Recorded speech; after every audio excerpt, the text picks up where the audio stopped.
નમસ્કાર, આપ જોઈ રહ્યા છો ન્યૂઝ 18 ગુજરાતી। આપની સાથે હું છું પ્રીતિ। તો બુલેટિનની શરૂઆતમાં મહત્વના સમાચારની વાત કરીએ। આજે પ્રદેશ ભાજપની કારોબારી મળશે। ભાજપ અધ્યક્ષ CR પાટીલની અધ્યક્ષતામાં જે પ્રદેશ કારોબારી મળવાની છે, જેમાં CM ભૂપેન્દ્ર પટેલ, મંત્રીમંડળના સભ્યો હાજર રહેવાના છે। ધારાસભ્યો, સાંસદો, પ્રદેશ હોદ્દેદારોથી વધુ આગેવાનો તેમાં ભાગ લેવાના છે। સાથે જ ભાજપ પ્રભારી ભૂપેન્દ્ર યાદવ માર્ગદર્શન આપવાના છે અને સાથે જ કેન્દ્રની આર્થિક યોજનાઓ અંગે પ્રસ્તાવ રજૂ કરવામાં આવશે। પ્રદેશ ભાજપની કારોબારી આજે મળવાની છે, જેમાં પ્રદેશ પ્રમુખ CR પાટીલની અધ્યક્ષતામાં બેઠક યોજાવાની છે। વધુ વિગત સાથે સંવાદદાતા મયુર માકડિયા જોડાઈ ચૂક્યા છે। મયુર, આજે પ્રદેશ કારોબારી મળવા જઈ રહી છે, શું વધુ વિગતો છે આ વિશે?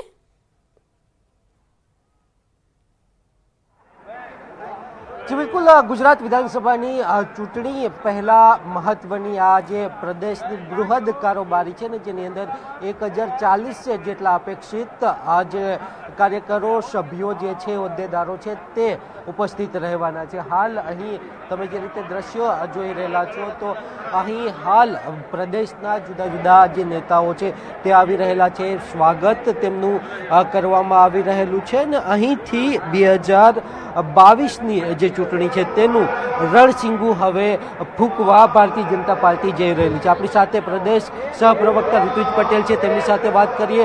ઋત્વિજભાઈ, સુરત ખાતે પ્રદેશની બૃહદ મહાકારોબારી અને તેની અંદર પણ 25 વર્ષ બાદ આ જે છે તે કારોબારી અહીં સુરત ખાતે મળવા જઈ રહેલી છે।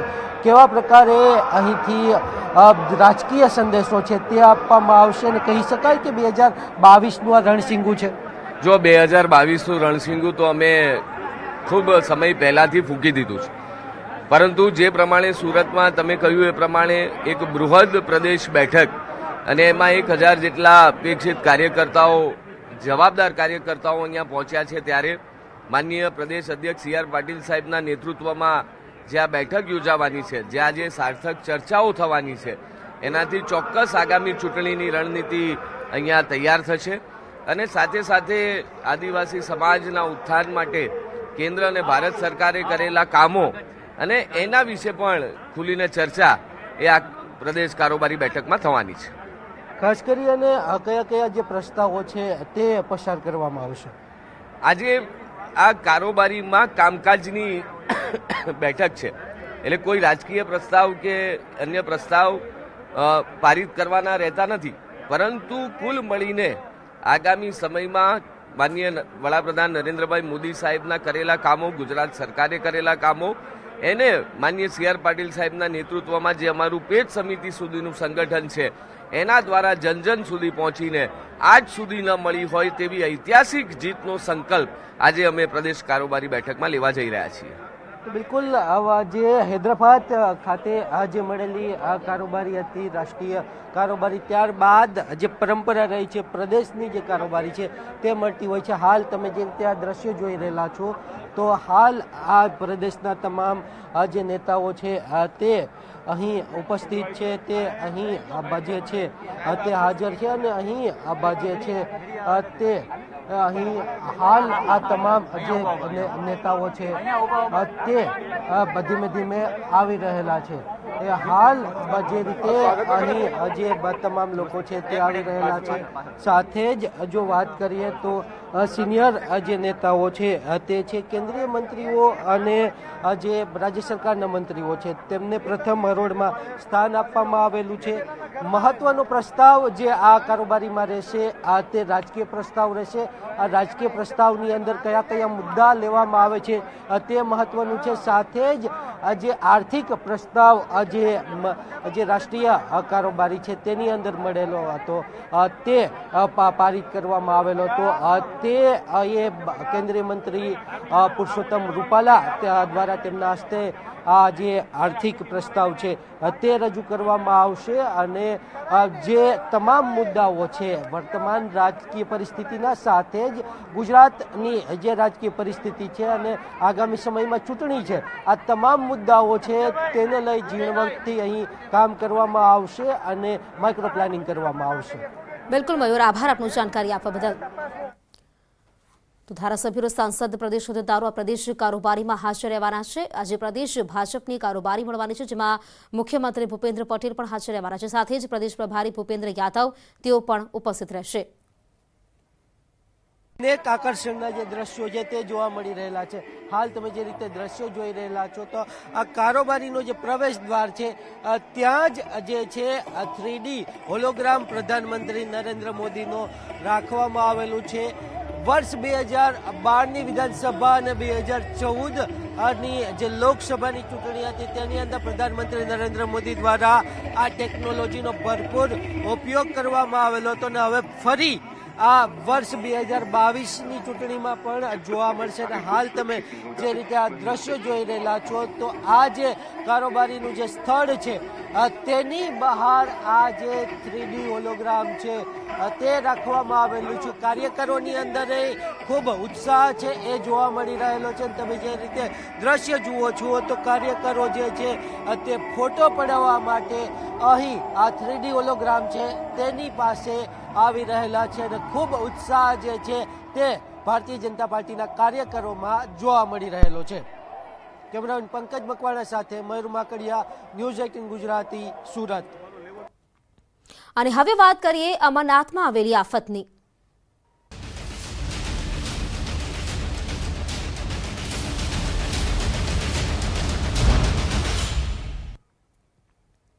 અમરનાથના યાત્રાળુઓ કુદરતી આફતનો સામનો કરી રહ્યા છે। અમરનાથમાં વાદળ ફાટતા યાત્રામાં દુર્ઘટના સર્જાઈ છે। આ વાદળ ફાટતા 13 લોકોના મોત થયા છે અને 40 લોકો લાપતા છે। અમરનાથ ગુફાની આજુબાજુ અસ્થાયી ટેન્ટ લગાડવામાં પણ આવ્યા છે અને સાથે જ જે લોકો ભવનની પાસે રોકાય છે તેમને આ અસ્થાયી કેમ્પમાં ઉતારો આપવામાં આવે છે। ગઈકાલે વાદળ ફાટતા અનેક અસ્થાયી કેમ્પ પણ વહી ગયા હતા અને ગત વર્ષે પણ આ જ રીતે વાદળ ફાટ્યું હતું, પરંતુ ગત વર્ષે કોરોનાના કારણે યાત્રા યોજાઈ ન હતી, જેને કારણે મોટી દુર્ઘટના થતા ટળી હતી। જો કે આ ઘટનાના પગલે તંત્રએ ફસાયેલા લોકોને રેસ્ક્યુ કરવાની કામગીરી અત્યારે હાથ ધરી છે।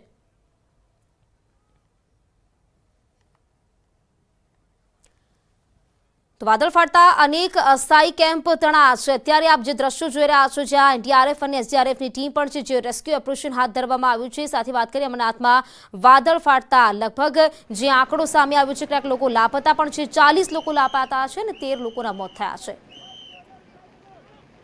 और जैसे ही मैं 1 किलोमीटर समथिंग निकल के आया, गुफा पीछे दिख रहा था और मेरा 3 साथी उस समय वहां दर्शन कर रहा था। हम लोगों का बात हुआ कि बालटाल में नीचे मिलेगा, लेकिन वहां से जैसे ही हम निकले वहां बादल फटा जी। तो वहां बादल फटा और वो गुफा में थे। गुफा में होने की वजह से उनसे हमारी बात भी हो रही कि हाँ हम बच गए, कोई दिक्कत नहीं। हम लोग नीचे आ गए, बीच में कहीं पहाड़ी भी जड़ रही थी तो वहाँ एनडीआरएफ और मिलिट्री आया, उन्होंने सिंगल पर्सन कर करके निकाला है। तो वहाँ पे बाढ़ आई थी, बादल फटा था और बहुत भीषण बारिश हो रही थी जी। तो हम लोग उधर से निकल लिए थे। हमने सोचा हो सकता है हमारे साथ ही आगे हो, लेकिन अभी तक 24 घंटे बीतने के बाद भी उसका कोई पता नहीं। अनाउंसमेंट भी कराए थे हम, 4-5 बार अनाउंसमेंट भी कराए थे, लेकिन अभी पता नहीं चला।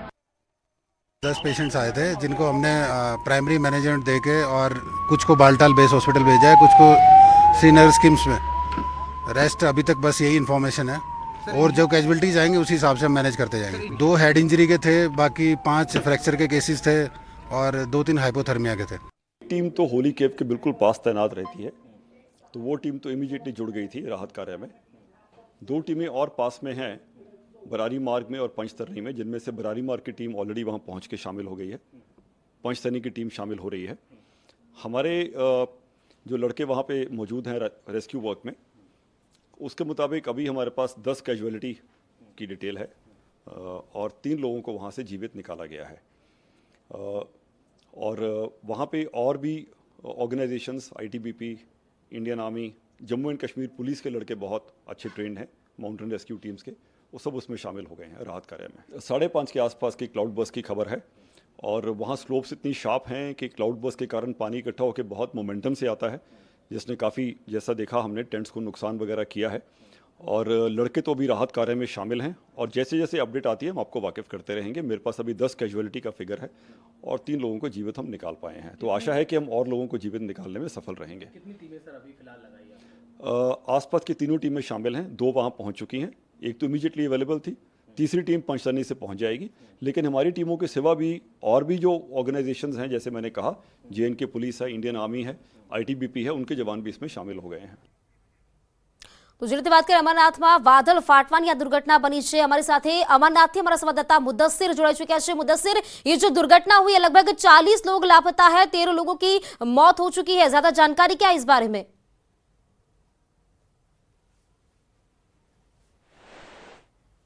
प्रीति, मैं आपको बता दूं कि जब ये घटना घट गई उस वक्त शाम 5:30 बजे का समय था और तब से लेकर अभी तक जो रेस्क्यू ऑपरेशन है वो जारी है। हालांकि रात के दौरान अंधेरा भी हुआ और फ्लड लाइट्स में ये जो रेस्क्यू ऑपरेशन था वो जारी रहा। इस बीच जो चॉपर सर्विसेज थी उनकी सर्विसेज जो है सस्पेंड कर दी गई थी रात को, लेकिन सुबह पहली किरण के साथ ही वो फिर एक बार बहाल हो गया। फिर एक बार चॉपर सर्विसेज को इन कर दिया गया और जो वहां पर इंजर्ड यात्री है पहले उनको इवैक्यूएट करने की कोशिश की जा रही है और अभी तक जो मृतक है उनकी पुष्टि 15 के करीब हुई है और 15 शव अभी बरामद हुए हैं और ये भी बताया जा रहा है कि जो मृतक की तादाद है वो बढ़ सकती है और ये कोशिश की जा रही है कि जल्द से जल्द जो वहां पर यात्री फंसे हुए हैं उनको निकाला जाए सफलतापूर्वक और उनको बेस कैंप्स में पहुंचाया जाए, चाहे बालतल बेस कैंप या फिर पहलगाम बेस कैंप, तो वहां कोशिश की जा रही है उनको पहुंचाया जाए। और जो रेस्क्यू कार्य है, बचाव कार्य है, उसमें सेना के साथ साथ BSF, CRPF, SSB वो भी जुट गए हैं, NDRF और SDRF के साथ साथ। और इसके अलावा सेना जो आर्मी है, इंडियन आर्मी के 6 टीमें हैं, नॉर्दर्न कमांड से आई हुई है और 6 टुकड़ियां वो रेस्क्यू ऑपरेशन में जुट गई है और जवाहर इंस्टीट्यूट ऑफ माउंटेनियरिंग के जो एहलकार है वो भी वहां पर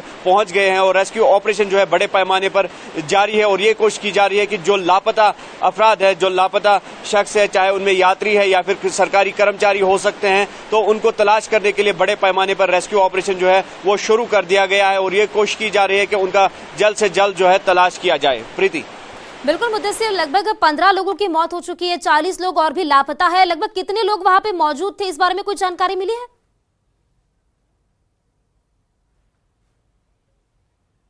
प्रीति, मैं आपको बताऊं कि ये दर्शन जो है जो पवित्र गुफा है वहां पर बाबा बर्फानी के दर्शन के लिए लगभग 10 से 12 हजार के करीब हर रोज यात्री आते हैं और ऊपर से जो वहां पर स्टाफ है, जो स्थानीय लोग हैं, पिट्ठू वाले हैं, घोड़े वाले हैं या सेना के जो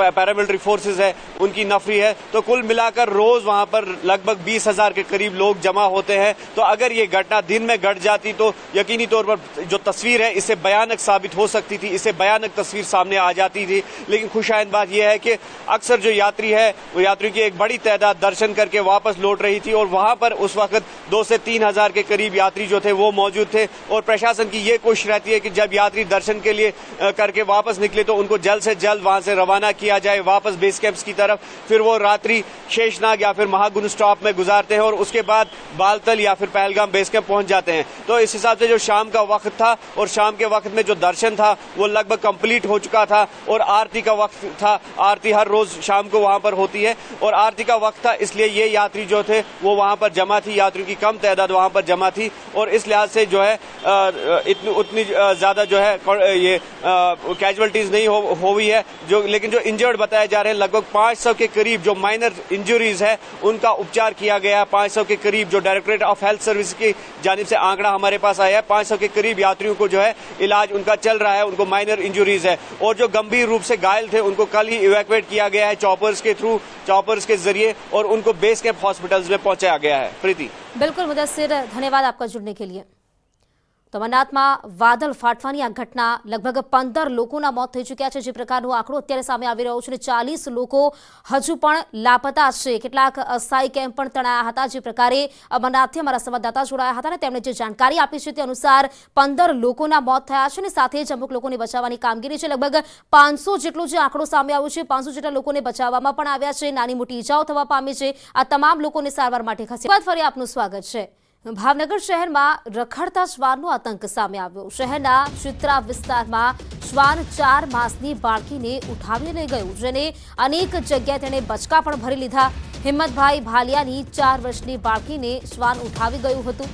ત્યારે આ 4 મહિનાની આ જે બાળકી છે જેને શ્વાન ઉઠાવીને લઈ ગયું હતું, બાળકીનું સારવાર દરમિયાન મોત નીપજ્યું છે। મહાલક્ષ્મી સોસાયટીમાં ઘરમાં ઘોડિયામાં સૂઈ રહેલી આ 4 માસની બાળકીને રખડતું શ્વાન મોઢામાં લઈને ભાગ્યું હતું। વધુ વિગત સાથે સંવાદદાતા નિતિન જોડાઈ ચૂક્યા છે। નિતિન, ભાવનગરની આ ઘટના બાળકીને લગભગ 4 માસની આ બાળકી છે જેને મોત નીપજ્યું છે, શું વિગત શું છે આ વિશે? જે પ્રીતિ વાત કરીએ તો આ જે ઘટના સામે આવી છે તે ભાવનગરના ચિત્રા વિસ્તારની છે। અને ત્યાં મહાલક્ષ્મી જે સોસાયટી છે તે સોસાયટીમાં સ્થાનિક જે રહેતા હતા તેમના ઘરમાંથી જે શેરીનું જે રખડતું શ્વાન હોય છે તેમના દ્વારા 4 માસની જે બાળકી છે તેમને ઉઠાવી જવાનો મામલો સામે આવ્યો છે અને બાળકીને જ્યારે ઉઠાવી ગયા ત્યારે આજુબાજુના મહિલાઓ અને સ્થાનિક લોકોએ જ્યારે આ કૂતરા પાસેથી બાળકીને સળાવ્યું ત્યારે બાળકીને અનેક જગ્યાએ શ્વાન દ્વારા બચકા ભરવામાં આવ્યા હતા અને તાત્કાલિક બાળકીને સારવાર હેઠળ સરકારી હોસ્પિટલમાં લઈ જવામાં આવી હતી, પરંતુ ત્યાં ફરજ પરના ડોક્ટરે બાળકીને મૃત જાહેર કરી છે. ત્યારે બીજી તરફ વાત કરીએ તો મહાનગરપાલિકા દ્વારા શ્વાનને રસીકરણને લઈને પણ અનેક કાર્યક્રમો કરવામાં આવતા હોય છે અને મોટી મોટી વાતો કરવામાં આવતી હોય છે. ત્યારે એવા મહાનગરપાલિકાની સામે પણ એવા સવાલો ઉઠી રહ્યા છે કે હજી પણ જે આ કૂતરાનો આતંક છે તે શહેરમાં ચોક્કસપણે કહી શકાય કે યથાવત છે. અનેક કિસ્સાઓ આવા સામે આવતા હોય છે. ઓવરઓલ વાત કરીએ તો સપ્તાહમાં 4 થી 5 લોકો છે તેને શ્વાન કરડી જવાના કિસ્સાઓ પણ સામે આવતા હોય છે. ત્યારે મહાનગરપાલિકા દ્વારા આ જે શ્વાન માટેની જે કામગીરી છે તે કરવામાં નથી, સંપૂર્ણ પ્રમાણમાં કરવામાં નથી આવતી તેવું ચોક્કસપણે કહી શકાય. જી નિતિન, અહીં વાત કરીએ મહાનગરપાલિકાની આ બેદરકારી કહી શકાય, કારણ કે 4 માસીય બાળકી છે તેને મોતને ભેટવાનો વારો આવ્યો છે. પરિવારજનો દ્વારા કોઈ ફરિયાદ નોંધવામાં આવી છે આ વિશે? જી ચોક્કસ વાત કરીએ તો જ્યારે મહાનગરપાલિકાના જે શ્વાનના રસીકરણના જે કાર્યક્રમો છે તેને લઈને તંત્ર દ્વારા દરેક વખતે જે બજેટ છે તેમાં પણ એક એના રસીકરણ માટેની રકમ છે તે ફાળવવામાં આવતી હોય છે, પરંતુ કાંઈક ને કાંઈક હજી ઘણા બધા એવા વિસ્તારો છે જે સ્લમ વિસ્તારોની વાત કરીએ તો ત્યાં શ્વાન છે તેનો આતંક હજુ યથાવત રહ્યો છે અને હાલ બાળકીના જે માતા પિતા તરફથી એક જાણવાજોગ ફરિયાદ છે તે પોલીસ સ્ટેશનમાં નોંધાવાય છે આ અંગે. જી બિલકુલ, આ વાત કરી જ્યાંની આ ઘટના છે, સ્થાનિકો સાથે આપની વાત થઈ છે કે કેમ કે આ શ્વાન દ્વારા કોઈ બીજાને આ રીતે પહેલા ઈજા પહોંચાડવામાં આવી, આવું કોઈ સામે આવ્યું છે? જી ચોક્કસ સ્થાનિકોનું કહેવું છે કે અગાઉ પણ આવી ઘટનાઓ છે તે શ્વાન બચકા ભરી જવાની ઘટનાઓ છે તે આ જ વિસ્તારમાં સામે આવેલી છે. ત્યારે પણ તંત્રને આ અંગે રજૂઆત કરી છે, પરંતુ તંત્ર દ્વારા કોઈ જે કૂતરા પકડવા માટેની કામગીરી હોય છે તે સ્પષ્ટપણે ન થતી હોવાથી ફરી વખત એક આ ઘટના છે તે સામે આવી છે અને 4 માસની જે બાળકી છે તેમને જીવ ગુમાવવાનો વારો આવ્યો છે. જી નિતિન, કેટલા સમય પહેલા તે લોકો રજૂઆત કરી છે અને ક્યાં રજૂઆત કરી છે આ વિશે? ઓવરઓલ વાત કરીએ તો છેલ્લા 3 વર્ષમાં આવી ત્રીજી ઘટના સામે આવી છે કે શ્વાન છે તે બચકા ભરી જવાની, પરંતુ જે મોતની ઘટના છે બાળકીની એવી પ્રથમ ઘટના આ વિસ્તારમાં સામે આવી છે.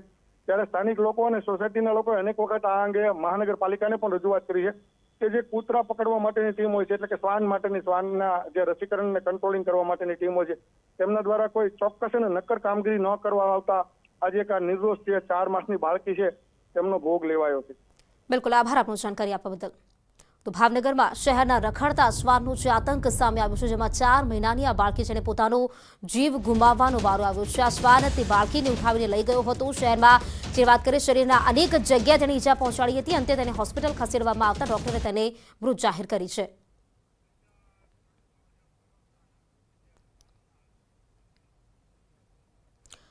તો જે રીતે ભાવનગરની આ ઘટના છે ને, બીજી તરફ વડોદરાની પણ આ ઘટના આપ જોઈ રહ્યા છો. આ પહેલા વડોદરામાં પણ રખડતા શ્વાને બાળકી પર કરેલા હુમલામાં બાળકીને માથામાં 15% આવ્યા હતા, 15 જેટલા ટાંકા આવ્યા હતા અને 5 માસની આ બાળકી જ્યારે ગોળિયામાં સૂતી હતી ત્યારે રખડતા શ્વાને તેને માથામાં બચકા ભર્યા હતા. આ બે ઘટના આપ જોઈ રહ્યા છો, ભાવનગરની છે અને એક છે વડોદરાની જે ઘટના છે થોડાક દિવસો પહેલા જ અમે આપને બતાવી હતી, આપણે ન્યૂઝ 18 પર જોઈ પણ હતી. અને આ ઘટનામાં જે બાળકી છે તેને માથાના ભાગે 15 ટાંકા આવ્યા હતા અને તેવી જ હવે ઘટના બની છે ભાવનગરમાં, જેમાં આ બાળકીએ પોતાનો જીવ ગુમાવવાનો વારો આવ્યો છે.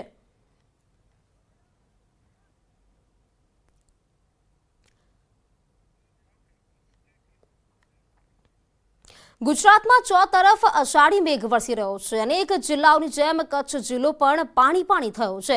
કચ્છના સરહદી વિસ્તાર લખપતમાં છેલ્લા 24 કલાકમાં સૌથી વધુ સાંબેલાધાર 11 ઇંચ વરસાદ વરસ્યો, જ્યારે નખત્રાણા તાલુકામાં 7 ઇંચ મેઘો વરસ્યો. તે ઉપરાંત માંડવીમાં 4 ઇંચ, મુન્દ્રામાં 3 ઇંચ, ગાંધીધામમાં 2 ઇંચ અને ભુજમાં 1.25 ઇંચ વરસાદ નોંધાયો. મધ્યમ સિંચાઈના 20 પૈકી તમામ ડેમમાં પાણીની આવક થઈ છે. આ તમામ ડેમ છલકાવવાની તૈયારીમાં છે. તો કચ્છના લખપતમાં વરસાદી માહોલ તરફ ગુજરાતમાં ચોતરફ જે વરસાદ વરસી રહ્યો છે, ત્યારે કચ્છના લખપતમાં પણ ઘૂંટણસમા પાણી ભરાયા હોય તે પ્રકારના દ્રશ્યો જોવા મળી રહ્યા છે. 24 કલાકમાં 11 ઇંચ જેટલો વરસાદ લખપતમાં નોંધાયો છે. તો આ તરફ નખત્રાણામાં પણ વરસાદ નોંધાયો છે.